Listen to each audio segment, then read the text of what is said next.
Live অনুষ্ঠানত লৈ মই আপোনালোকৰ সন্মুখত উপস্থিত হৈছো। আজি মহাপঞ্চমী, দেৱী দুৰ্গা অহাকালি আমাৰ মাজলৈ আহিব আৰু শাৰদীয় দুৰ্গা উৎসৱ অসমবাসী ৰাইজে পালন কৰিব। প্ৰতিকূল পৰিৱেশৰ মাজতো সমাজখনলৈ যাতে শান্তি আহে, সকলোৰে জীৱনলৈ যাতে সমৃদ্ধি আহে আৰু আমি যাতে বিভিন্ন প্ৰতিকূলতাৰ মাজতো জাতি হিচাপে আগবাঢ়ি যাব পাৰোঁ, তাৰ বাবে আমি আকৌ এবাৰ মা দুৰ্গাক সকলোৱে প্ৰণিপাত কৰিম আৰু মাৰ আশীৰ্বাদেৰে আমি সমগ্ৰ বছৰটো শক্তিশালী হৈ থাকিম।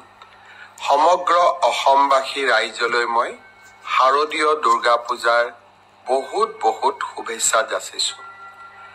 স্বাভাৱিকতে আজিৰ ফেচবুক লাইভ অনুষ্ঠানত কেইবাটাও গুৰুত্বপূৰ্ণ কথা মই আপোনালোকৰ লগত পাতিব খুজিম। শেষত আমাৰ সকলোৰে আদৰৰ জুবিন গাৰ্গৰ মৃত্যুৰ তদন্ত, হত্যাৰ তদন্তৰ বিষয়েও আপোনালোকৰ লগত কথা পাতিম।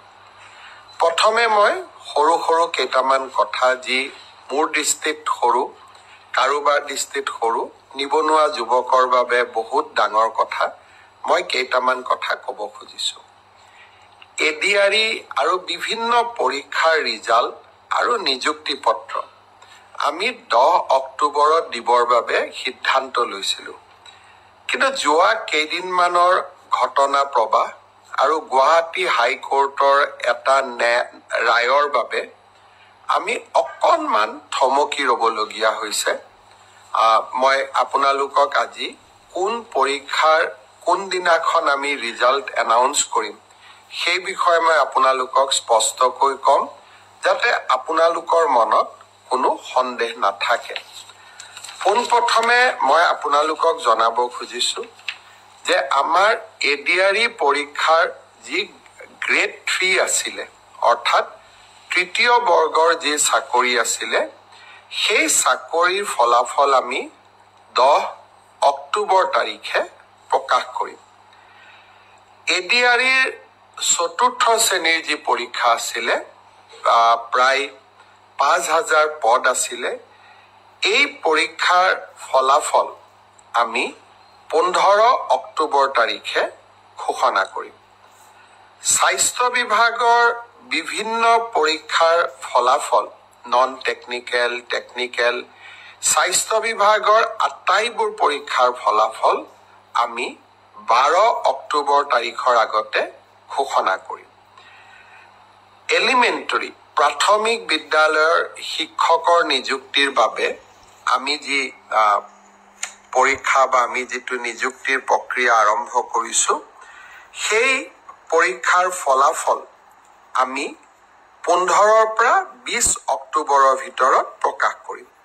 তাৰ কাৰণ, প্ৰাথমিক বিদ্যালয়ৰ শিক্ষক শিক্ষয়িত্ৰীৰ পৰীক্ষাৰ ফলাফল ঘোষণা কৰাৰ আগতে আমি গ্ৰেজুৱেট টিচাৰ আৰু পোষ্ট গ্ৰেজুৱেট টিচাৰৰ ৰিজাল্ট ঘোষণা কৰিব খুজিছোঁ, যাতে অভাৰলেপিং নহয়, অৰ্থাৎ প্ৰাথমিক বিদ্যালয়ৰ শিক্ষকৰ পদ নিৰ্বাচিত গ্ৰেজুৱেট টিচাৰ বা পোষ্ট গ্ৰেজুৱেট টিচাৰসকলে দখল কৰিব নোৱাৰে আৰু আমাৰ যুৱক যুৱতীসকল যাতে বঞ্চিত নহয়।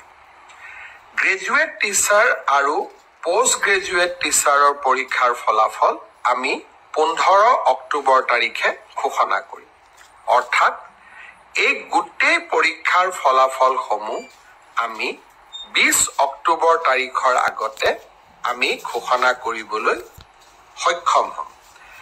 আপোনালোকে এতিয়া সুধিব যে পুলিচৰ পৰীক্ষাৰ ফলাফল আমি কেতিয়া দিম? সাব ইন্সপেক্টৰৰ ৰিজাল্ট বা ফায়াৰ ব্ৰিগেড আদিৰ ৰিজাল্ট আমি 10 অক্টোবৰ তাৰিখে দিম বা তাতকৈ আগতে দিম। কিন্তু AB আৰু UB কনিষ্টবলৰ ৰিজাল্ট দিয়াৰ ক্ষেত্ৰত গুৱাহাটী উচ্চ ন্যায়ালয়ে এটা আমাক সাময়িকভাৱে বাধা আৰোপ কৰিছে। আমি আশা কৰোঁ সেই বাধা আৰোপ অতিক্ৰম কৰি অৰ্থাৎ উচ্চ ন্যায়ালয়ক সন্তুষ্ট কৰি আমি এই মাহৰ ভিতৰতে পুলিচৰো AB আৰু UB কনিষ্টবলৰ ৰিজাল্ট ঘোষণা কৰিব পাৰিম। এই গোটেই ৰিজাল্টৰ ফলাফলৰ লিষ্টখন দেখিলে আপোনালোকে ইতিমধ্যে গম পাইছে যে আমি 20 অক্টোবৰলৈকে যাবলগীয়া হৈছে। কিন্তু মই প্ৰতিশ্ৰুতি দিছিলো যে অক্টোবৰ মাহৰ ভিতৰতে 10 অক্টোবৰত আপোনালোকক নিযুক্তি পত্ৰ দিম। 10 অক্টোবৰত মই নোৱাৰিলো, অন্তত 25-26 অক্টোবৰৰ ভিতৰত আপোনালোকৰ হাতত মই নিযুক্তি পত্ৰ তুলি দিম। কাৰণ পৰীক্ষাৰ ফলাফল ঘোষণা কৰাৰ পিছতো আমি বিভাগলৈকে কাক কোন বিভাগত দিম ৰেণ্ডমাইজেশ্যন কৰিব লাগে আৰু তাৰ পিছত বিভাগসমূহেও আপোনালোকৰ পোষ্টিং অৰ্ডাৰ উলিয়াব লাগে। সেইকাৰণে অক্টোবৰ মাহৰ ভিতৰতে আপোনালোকৰ নিযুক্তি হ'ব, কিন্তু কেইটামান দিন আপোনালোকে অপেক্ষা কৰিব লাগিব। ইয়াৰ কাৰণো আপোনালোকে জানে, যোৱা কেইবাটাও দিন ধৰি আমি কোনেও কাম কৰিব পৰা নাই।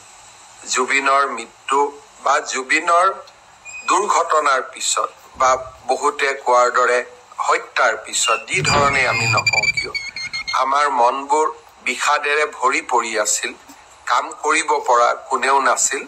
কিন্তু আমি যিহেতু আগুৱাই যাবই লাগিব, সেইবাবে মই আজি আপোনালোকক নিশ্চিতভাৱে কোন পৰীক্ষাৰ কেতিয়া ফলাফল ঘোষণা কৰিব তাক মই জনালো আৰু আপোনালোকে যাতে নৱেম্বৰ মাহতে চাকৰিত যোগদান কৰিব পাৰে তাৰো আমি নিশ্চিতভাৱে ব্যৱস্থা ল'ম। বন্ধু বান্ধৱীসকল, শ্ৰদ্ধাৰ ৰাইজ, আৰু কেইটামান কথা মই আপোনালোকক ক'ব খুজিছো। অৰুণোদয়ৰ জৰিয়তে আমি অসমৰ 30 লাখ পৰিয়ালক মাহত 1250 টকাকৈ আগবঢ়াম। যোৱা 17 ছেপ্টেম্বৰ তাৰিখৰ পৰা আমি অৰুণোদয় তৃতীয় সংস্কৰণ আৰম্ভ কৰিব বিচাৰিছিলো। তাৰ পিছত আমি 25 তাৰিখৰ দিনটো ধাৰ্য কৰিছিলো, কিন্তু অসমত চলি থকা ঘটনা প্ৰবাহৰ বাবে এই আঁচনিখনো আমি নিৰ্দিষ্ট দিনত দিব নোৱাৰিলো। অহা 7 অক্টোবৰ তাৰিখে আমি আপোনালোকৰ হাতত অৰুণোদয় তুলি দিম আৰু আমি সকলো প্ৰচেষ্টা ইতিমধ্যে সম্পূৰ্ণ কৰিছো। 7 তাৰিখে নিশ্চিতভাৱে অৰুণোদয় তৃতীয় সংস্কৰণৰ সুবিধা 30 লাখ আই মাতৃয়ে লাভ কৰিব আৰু আমি তাৰ পিছত প্ৰতি মাহে নিৰন্তৰ কৰি আপোনালোকক এই পুঁজি যোগান ধৰি যাম। ঠিক সেইদৰে নিযুত মইনাৰো আমাৰ অসমৰ প্ৰায় 3.5 লাখ ছাত্ৰীয়ে এইবাৰ নিযুত মইনা আঁচনিৰ সুবিধা লাভ কৰিব। নিযুত মইনা আঁচনিৰো আমি যিহেতু প্ৰথম কিস্তিৰ ধন আমি চেক যোগে দিওঁ, বেংকক আমি চেকসমূহ বনাব দিছো। নিযুত মইনা আঁচনিৰো প্ৰথম কিস্তিৰ ধন আমি 10 পৰা 15 অক্টোবৰৰ ভিতৰত সকলোৰে হাতত তুলি দিম আৰু তাৰ পৰৱৰ্তী মাহৰ পিছত সকলোৱে বেংক যোগে নিযুত মইনা আঁচনিৰ ধন লাভ কৰি থাকিব। এডিআৰিৰ ওপৰত আপোনালোকৰ প্ৰশ্ন আছিলে, অৰুণোদয়ৰ ওপৰত আপোনালোকৰ প্ৰশ্ন আছিলে, নিযুত মইনাৰ ওপৰত আপোনালোকৰ প্ৰশ্ন আছিলে। মই চেষ্টা কৰিছিলো যাতে আজি ফেচবুক লাইভৰ জৰিয়তে গোটেইখিনি উত্তৰ দিব পাৰো। শ্ৰদ্ধা ৰাইজ, যোৱাকালি BTC নিৰ্বাচন সম্পূৰ্ণ হ'ল। এয়া প্ৰথমবাৰৰ বাবে বড়োভূমিত নিৰ্বাচন অনুষ্ঠিত হ'ল, যি নিৰ্বাচনৰ পূৰ্বেও হিংসাত্মক ঘটনা সংঘটিত হোৱা নাছিলে, নিৰ্বাচনৰ সময়তো হিংসাত্মক ঘটনা সংঘটিত নাই হোৱা আৰু নিৰ্বাচনৰ ফলাফল দিয়াৰ পিছতো সকলো পক্ষই কিৰা সুলভ মনোভাৱেৰে পৰীক্ষাৰ ফলাফল যেনেকে আমি গ্ৰহণ কৰোঁ, নিৰ্বাচনৰ ফলাফলো তেনেকে আমি গ্ৰহণ কৰিছো। মই বড়োভূমিৰ ৰাইজলৈ পুনৰ এবাৰ অভিনন্দন জনাইছো আৰু BPF দলৰ মুৰব্বী হাগ্ৰামা মহিলাৰীক তেখেতৰ বিজয়ৰ বাবে অভিনন্দন জ্ঞাপন কৰিছোঁ। ভাৰতীয় জনতা পাৰ্টীয়ে আকাংক্ষিত ফল লাভ কৰিব নোৱাৰিলে। আমি 5খন আসনত জয়লাভ কৰিলোঁ আৰু 5খন আসনত আমি 150ৰ পৰা 600 ভোটৰ ব্যৱধানত হাৰিবলগীয়া হ'ল। মূল কাৰণ এইটোৱে যে যিদিনাখনে আমি জুবিন গাৰ্গৰ মৃত্যুৰ বাতৰি পালোঁ, আমি গোটেইবিলাকে নিৰ্বাচনৰ ৰণক্ষেত্ৰৰ পৰা আঁতৰি আহিলোঁ আৰু জুবিনৰ শৱদেহ পাৰ্থিৱ শৰীৰ গুৱাহাটীলৈ উভতাই অনা, পোষ্টমৰ্টেম, শ্ৰদ্ধাঞ্জলি আৰু শেষকৃত্য সম্পন্ন কৰ্তব্যৰ তাগিদাত আমি নিৰ্বাচনৰ ৰণভূমি তাতেই এৰি থৈ উভতি আহিলোঁ। আকাংক্ষিত ফল লাভ কৰিব নোৱাৰিলোঁ, কিন্তু আমি সকলোৱে জানো যে কৰ্তব্যৰ আহ্বানতকৈ জীৱনত আন একোৱে ডাঙৰ হ'ব নোৱাৰে। যদিও আমি কৰ্তব্যৰ আহ্বানৰ বাবে কেইটামান চিট হেৰুৱাবলগীয়া হ'ল, আমাৰ এই সামান্য ত্যাগে জুবিনৰ শেষ যাত্ৰাক অধিক মহিমাময় কৰি তুলিছিলে। ৰাইজক আমি বিভিন্ন প্ৰকাৰে সেই সময়ছোৱাত ৰাইজৰ লগত থিয় হৈ থাকিব পাৰিছিলোঁ। সেয়ে 4-5টা চিটত আমি অত্যন্ত কম ভোটত হাৰিলেও আমি তাক পৰাজয় বুলি ভবা নাই। বড়োভূমিৰ ৰাইজলৈ আৰু ভাৰতীয় জনতা পাৰ্টীক ভোট দিয়া প্ৰতিগৰাকী ৰাইজলৈ মই মোৰ অজস্ৰ কৃতজ্ঞতা জ্ঞাপন কৰিছোঁ। আপোনালোকক মই প্ৰতিশ্ৰুতি দিছিলোঁ যে আমি আপোনালোকক অৰুণোদয় আঁচনিৰ হিতাধিকাৰী তালিকা চূড়ান্ত কৰিম, মহিলা উদ্যমিতা আমি আপোনালোকক প্ৰদান কৰিম, কেইবাখনো নদীৰ ওপৰত দলং বনোৱাৰ প্ৰস্তাৱ, এই গোটেইবোৰ কথা নিৰ্বাচনত পৰাজিত হ'লেও বা আকাংক্ষিত ফল নাপালেও আমি আপোনালোকৰ কাৰণে কৰিবৰ বাবে চেষ্টা কৰিম। পুনৰ এবাৰ আপোনালোকক বহুত বহুত ধন্যবাদ জনাইছোঁ। জুবিনৰ বিষয়ে আহিব খুজিছোঁ। বহু সময়ত ব্যক্তিগত কথা কোৱা উচিত নহয় আৰু ব্যক্তিগত কথা কোৱাৰ পৰিৱেশো নাথাকে। যোৱা 6টামান বছৰ আগতে এদিন মই কৈছিলোঁ যে জুবিনক বিপথে পৰিচালিত কৰাত তেওঁৰ আশে পাশে লাগি থকা মানুহখিনি জড়িত হৈ আছে। 6 বছৰ আগতে মই কি কৈছিলোঁ সি এতিয়াও সংবাদ মাধ্যমত বৰ্তমান সামাজিক মাধ্যমতো তাৰ উপস্থিতি আছে। সেয়েহে মোৰ গোটেই ঘটনাৰ সম্পৰ্কত মোৰ মতামত বা স্পষ্ট ভাৱ আজি নহয়, 6 বছৰ আগতে মই ৰাইজৰ ওচৰত বা ৰাইজক মই জনাইছিলোঁ। জুবিন আমাৰ জাতীয় সম্পদ।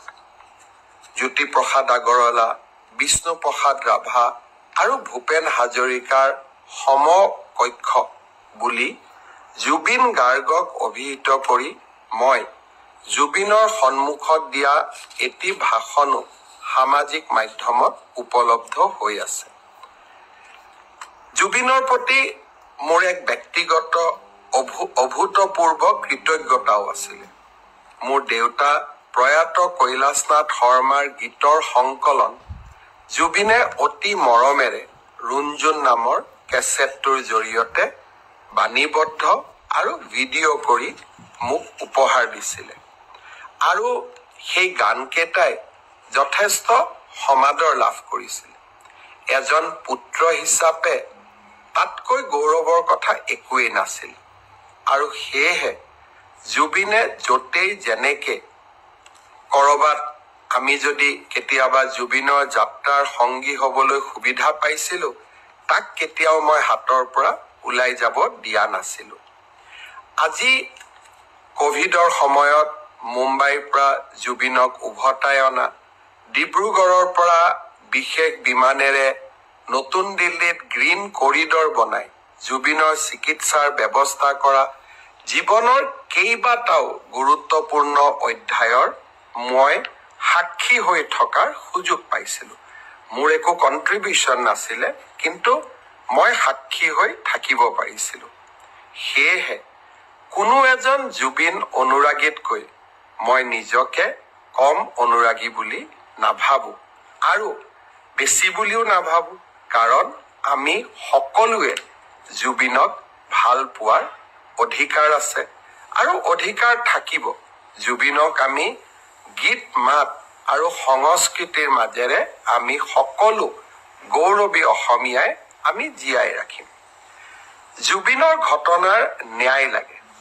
ৰাইজৰ দৃষ্টিত আৰু বিভিন্ন পুলিচৰ হাতত অহা নথি পত্ৰৰ দৃষ্টিভংগীৰ পৰা শ্যামকানু মহন্ত, সিদ্ধাৰ্থ শৰ্মা আৰু কেইবাজনকো আমি বহুত কথা সুধিব লাগিব। আইনে আইনৰ ৰাস্তা ল'ব। মই আজিৰ এই ফেচবুক লাইভৰ জৰিয়তে শ্যামকানু মহন্ত আৰু সিদ্ধাৰ্থ শৰ্মাক ক'ব বিচাৰোঁ যে আপোনালোকে জনতাৰ ধৈৰ্যৰ সৈতে খেলিবৰ বাবে চেষ্টা নকৰিব। 6 অক্টোবৰ তাৰিখে আমি আপোনালোকক অসমত বিচাৰিছোঁ। পূজাৰ কেইটামান দিনৰ বাবে আমি আপোনালোকক বিচৰা নাই যে দশমীলৈকে আপোনালোক আহক। দশমীৰ পিছতে 6 অক্টোবৰত আমি আপোনালোকক CIDৰ কাৰ্যালয়ত বিচাৰিছোঁ। আৰু আপোনালোকে ফেচবুক লাইভ কৰি বা একোখন পত্ৰ লিখি জনতা আৰু আইনৰ পৰা হাৰিব আপোনালোকে নোৱাৰিব। আপোনালোকে যদি সঁচাকৈ আপোনালোক নিৰ্দোষী, সাহসেৰে আহক, CIDৰ কাৰ্যালয়লৈ আহক, আপোনালোকে নিজৰ কথা কওক।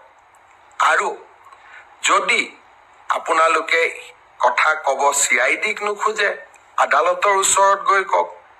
কিন্তু ৰাইজৰ ক্ষোভৰ সৈতে, যি ক্ষোভ এতিয়া অগণিত পৰিণত হৈছে, ক্ষোভৰ সৈতে আপোনালোকে খেলা নকৰিব। মই অসমৰ মুখ্যমন্ত্ৰী হিচাপে আপোনালোকক স্পষ্ট সকিয়নি দিব খুজিছোঁ যে অহা 6 অক্টোবৰৰ তাৰিখৰ দিনা আপোনালোকে নিশ্চিতভাৱে গুৱাহাটীলৈ আহি আপোনালোকে আপোনালোকৰ মন্তব্য, আপোনালোকৰ বক্তব্য আগবঢ়াওক। আইনে আইনৰ মাজেৰে গতি কৰিব। আৰু এটা কথা মই সকলোকে স্পষ্ট কৰি দিব খুজিছোঁ, কোভিডৰ সময়তো মই অসমবাসী জনসাধাৰণক এৰা নাছিলোঁ। বানপানীৰ সময়তো মই অসমবাসী জনগণক এৰা নাছিলোঁ। আৰু জীৱনত এটা দিন আহিছিল যে PPE কিট পিন্ধিও কোভিডৰ ICUৰ ভিতৰত গৈ জনতাক সেৱা কৰাৰ চেষ্টা কৰিছিলোঁ। আৰু আজি যেতিয়া অসমৰ জনতাই জুবিনক ন্যায় দিয়াৰ বাবে আন্দোলন কৰিছে, তাৰ পৰা মই পৃথক নহয়। আৰু সেই কাম মই কৰিবই লাগিব। আৰু সেইকাৰণে মই আজি পুনৰ এবাৰ প্ৰতিশ্ৰুতি দিছোঁ যে জুবিনৰ ঘটনাৰ সৈতে জড়িত সকলো কেইগৰাকী ব্যক্তিক আইনৰ সন্মুখলৈ অনাৰ দায়িত্ব অসমৰ মুখ্যমন্ত্ৰী হিচাপে মোৰ। আৰু সেই দায়িত্ব মই কৰ্তব্য নিষ্ঠাৰে সৈতে পালন কৰিম, দায়বদ্ধতাৰে সৈতে মই পালন কৰিম। আগতেও বহু এনেকুৱা ঘটনা হৈছে। আসামী কেতিয়াবা 2 দিন পলাই থাকে, কিন্তু আইনৰ হাত বহু দীঘল, আইনৰ ধৈৰ্য আছে। আৰু আইনে কেনেকৈ আগবাঢ়িব লাগে তাৰ বিষয়ে আইনে জানে, আৰু আইনে কাকো ৰেহাই নিদিয়ে। অসম পুলিচে বিভিন্ন সময়ত প্ৰমাণ কৰিছে, শিশুৰ বলাৎকাৰৰ ঘটনাৰ পৰা গড় হত্যাৰ আসামীলৈকে অসম পুলিচে ইতিমধ্যে প্ৰমাণ কৰিছে যে অসম পুলিচে সময়ত কিমান শক্তিশালী ভূমিকা ল'ব পাৰে। আৰু সেইকাৰণে কাৰোবাৰ মনত অকণমানো ধাৰণা থাকিব নালাগে যে এইখন চৰকাৰে জুবিনক ন্যায় দিয়াৰ প্ৰচেষ্টা নকৰিব। এইখন চৰকাৰে শ্যামকানু মহন্ত, সিদ্ধাৰ্থ শৰ্মাৰ দৰে ব্যক্তিৰ ওচৰত শিৰ নত কৰিব। এইখন চৰকাৰে অসমৰ ৰাইজৰ ওচৰত শিৰ নত কৰিব সিদ্ধাৰ্থ শৰ্মা আৰু শ্যাম কানু মহন্তৰ ওচৰত শিৰ নত নকৰে। আৰু সেইবাবে মই সিদ্ধাৰ্থ শৰ্মা আৰু শ্যাম কানু মহন্তক কম যে ঘটনা প্ৰবাহ বহু দূৰলৈ যাব নিদিব। আইনৰ কোনোবাই যদি ভাবিব পাৰে যে আমি আদালতত যাম, এণ্টিচিপেটৰী বেইল ল'ম, ইণ্টাৰিম বেইল ল'ম, এই প্ৰচেষ্টাবিলাক কৰা উচিত নহয়। কাৰণ জুবিন এগৰাকী জাতীয় সম্পদ। জুবিনৰ হত্যাৰ প্ৰতিটো মুহূৰ্তৰ ঘটনা তন্ন কৰি ৰাইজৰ আগত আপোনালোকে ক'ব লাগিব। আৰু মই ভাবো এই কাম আপোনালোকে কৰিব। আৰু আপোনালোকক কোনো ক্ষেত্ৰতে আইনৰ বাহিৰত গৈ শাস্তি দিয়া নহয়। আইনে আপোনালোকক দোষী হলে শাস্তি দিব, দোষী নহলে আপোনালোকক নিৰ্দোষী বুলি ক'ব। কিন্তু আইনৰ পৰা দূৰত থাকিলে আপোনালোকে কেতিয়াও নাভাবিব যে চৰকাৰ মনে মনে থাকিব আৰু চৰকাৰে ব্যৱস্থা নলব। মই আৰু কেইটামান মনৰ কথা ক'ব খুজিছো। এইখন জুবিনৰ অসম, এইখন আমাৰ জননী আৰু জন্মভূমি। এইখন অসমত আমি যিকোনো কাৰণতে এইখন অসমক আমি নেপাল কৰিব নোৱাৰো। কেইটামান দিনৰ পৰা সামাজিক মাধ্যমত নেপালৰ উদাহৰণ দিয়া হৈছে। আমি অসমত লাচিতৰ উদাহৰণ দিম। আমি অসমত আমি মহাৰাজ পিথুৰ উদাহৰণ দিম। আমি ভগদত্তৰ উদাহৰণ দিম। আমি ভূপেন হাজৰিকাৰ উদাহৰণ দিম। আমি জুবিন গাৰ্গৰ উদাহৰণ দিম। আমি নেপালৰ উদাহৰণে অসম নচলাম। আজি এটাই মই কথা ক'ব খোজো, এটাও যদি অসমৰ সম্পত্তিক আজি আমি হানি কৰো, আটাইতকৈ দুখ জুবিন গাৰ্গে পাব। কাৰণ এইখন জুবিনৰ অসম, আমাৰ সকলোৰে জননী আৰু জন্মভূমি। আজি কেইগৰাকীমান ব্যক্তিয়ে জুবিনৰ ন্যায় বিচাৰি ৰাস্তাত আন্দোলন কৰিছে। পুলিচে তেওঁলোকক গ্ৰেপ্তাৰ কৰিছে আৰু মানুহে সুধিছে তেওঁলোকক কিয় গ্ৰেপ্তাৰ কৰা হ'ল। এজন ব্যক্তিৰ নাম অজয় ফুকন। জুবিন গাৰ্গে নিজে এই ব্যক্তিজনৰ বিষয়ে কৈ যোৱা কথাকেইটা আপোনালোকে শুনিব। জুবিনে জীৱন কালত কৈ গৈছিল যে এই ব্যক্তিজনৰ জৰিয়তে মোৰ লগত কোনেও সম্পৰ্ক নকৰিব। মই জুবিনে দিয়া টুইটটো মই পঢ়ি দিব খোজা নাই। জুবিনৰ ভিডিঅ'টো সামাজিক মাধ্যমত উপলব্ধ থাকিব।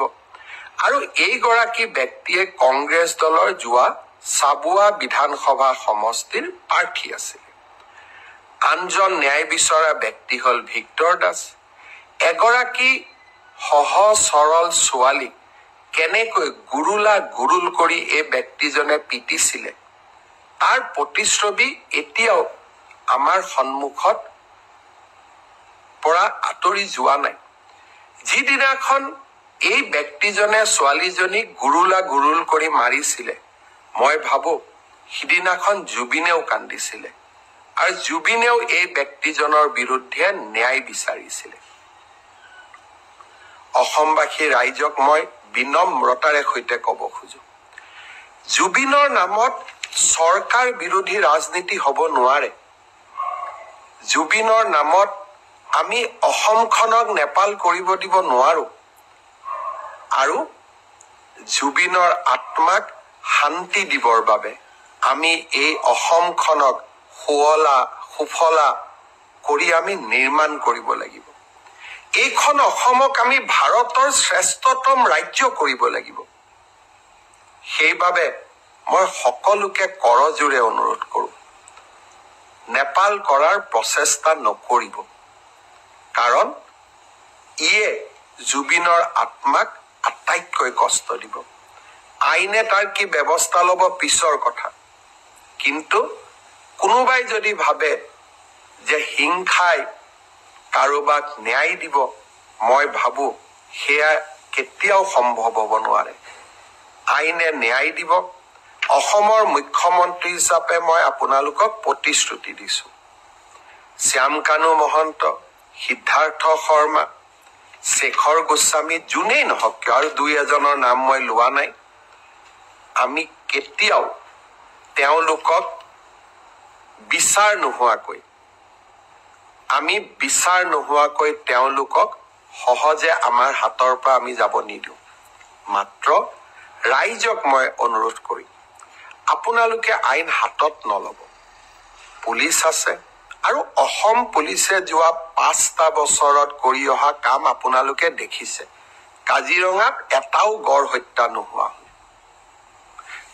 শিশুক ঢিঙৰ ঘটনা জানে। আমি কাকো কেতিয়াও এৰি দিয়া নাই আৰু এতিয়াও মই প্ৰতিশ্ৰুতি দিছো যে জুবিন গাৰ্গৰ প্ৰতিটো পল, প্ৰতিটো ক্ষণৰ শেষ ক্ষণৰ হিচাপ আমি অসমবাসী ৰাইজে পাব লাগিব। ধৈৰ্য আমাৰ থাকিব লাগিব, কাৰণ যদি আমি ধৈৰ্য হেৰুৱাই পেলাওঁ তেতিয়াহ'লে আমি আমাৰ মানসিক সন্তুলনো হেৰুৱাই পেলাম আৰু তেতিয়া আমি আমাৰ আকাংক্ষিত লক্ষ্যত উপনীত হ'ব নোৱাৰো।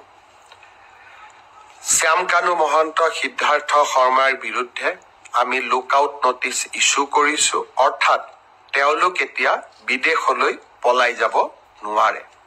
পোষ্টমৰ্টেম ৰিপৰ্ট ছিংগাপুৰৰ পৰা আনিবৰ বাবে আমি প্ৰচেষ্টা কৰিছো। গুৱাহাটী মেডিকেল কলেজৰ পোষ্টমৰ্টেম ৰিপৰ্ট ইতিমধ্যে প্ৰস্তুত হৈ উঠিছে। দিল্লীৰ CFLলৈকে আমি তেওঁৰ ভিছেৰা চেম্পল পঠাইছো, যাতে তেওঁৰ শৰীৰত কোনোবাই বিষ প্ৰয়োগ কৰিছিল নেকি তাৰ বিষয়ে যাতে আমি জানিব পাৰো। শ্যাম কানু মহন্তৰ প্ৰত্যেকটো একাউণ্ট, পেন কাৰ্ড, তেওঁৰ ক্ৰেডিট কাৰ্ড আমি সকলো ফ্ৰিজ কৰিছো, যাতে তেওঁ বহু দিনলৈ বাহিৰত থাকিব নোৱাৰে। আৰু 6 অক্টোবৰৰ দিনাখনলৈকে যদি সিদ্ধাৰ্থ শৰ্মা আৰু শ্যাম কানু মহন্ত নাহে, অসম পুলিচে আপ্ৰাণ প্ৰচেষ্টা কৰিব তেওঁলোক য'তেই আছে তাৰ পৰা আমি উভতাই অসম ভূমিলৈ লৈ অহাৰ বাবে। আৰু আপোনালোকৰ হাততো কিবা তথ্য থাকিলে আপোনালোকেও আমাক সহযোগিতা কৰিব। জুবিন ৰাইজৰ সম্পদ। জুবিনক ন্যায় দিয়াৰ দায়িত্ব প্ৰত্যেকগৰাকী অসমবাসী ৰাইজৰ কৰ্তব্য। আমি কেইজনমানে এই দায়িত্ব মূৰত তুলি ল'ব নালাগে। এই দায়িত্ব 3 কোটি অসমৰ জনতাই আজি মূৰত তুলি লৈছে আৰু জনতাৰ প্ৰতিনিধি হিচাপে এই দায়িত্ব মই নিষ্ঠাৰে আৰু সততাৰে সৈতে পালন কৰিম। প্ৰতিটো মুহূৰ্ত আজি কোনোবা এজন বেলেগ সিদ্ধাৰ্থ শৰ্মা আহি পাব দিল্লীত, আমি উৰা বাতৰি উলিয়াই দিম যে 10 বিত বহি থকা ব্যক্তি এইজনেই হয়। আৰু এটা উৰা বাতৰি উলিয়াই দিম, শ্যাম কানু মহন্ত গুৱাহাটীতে বহি আছে। মই ভাবো উৰা বাতৰি আমাৰ মনবোৰ অশান্ত কৰিব।